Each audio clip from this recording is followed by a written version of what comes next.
家好，今天我们一起制作好吃的蛋黄酥。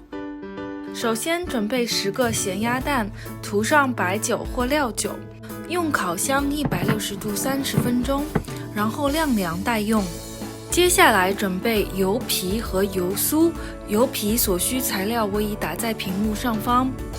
首先将高筋粉和低筋粉加入面包机，然后用热水将糖融化，加入到面粉中，待面粉揉成面团，再加入黄油。可以使用面包机揉面功能1到2次，直至面团光滑，然后静置20分钟。然后我们制作油酥，油酥是由低粉75克，黄油40克。将面粉和黄油充分混合均匀，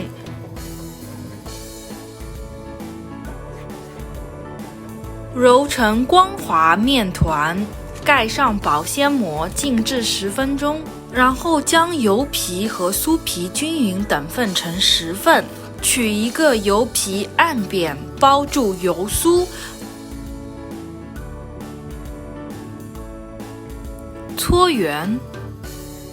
然后接口朝上，再按扁，用擀面杖擀3到4下，成长条，然后卷起，盖上保鲜膜，静置20分钟。20分钟后，将小卷面团拿出，接口朝上，按扁，用擀面杖擀2次，再卷起，盖上保鲜膜，静置20分钟，油酥皮就完成了。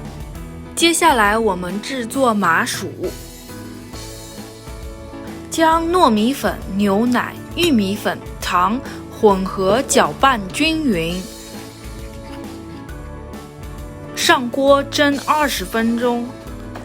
蒸完后，将糯米团子和黄油放入面包机，用揉面功能将其充分混合均匀。这样我们的麻薯就做好了，然后我们均分成10份。最后一步组装，将油酥皮、蛋黄、豆沙、肉松、麻薯准备就绪。取一份豆沙，包裹住蛋黄，然后搓圆，裹上肉松待用。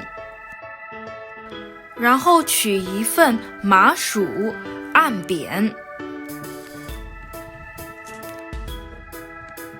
然后包住蛋黄豆沙馅儿，再拿出一份油酥皮，接口朝上，按扁，擀大，擀圆，包住馅料。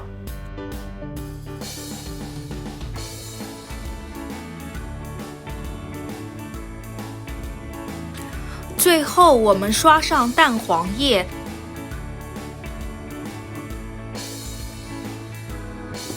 撒上芝麻，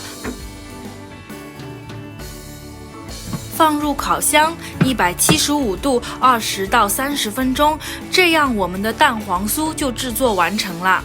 我们的蛋黄酥外皮酥脆，麻薯拉丝，蛋黄流油，肉松豆沙黄金比例的配合，真的是满口留香，绝对秒杀网红蛋黄酥。快点动手试一下吧，我们下期再见，拜拜。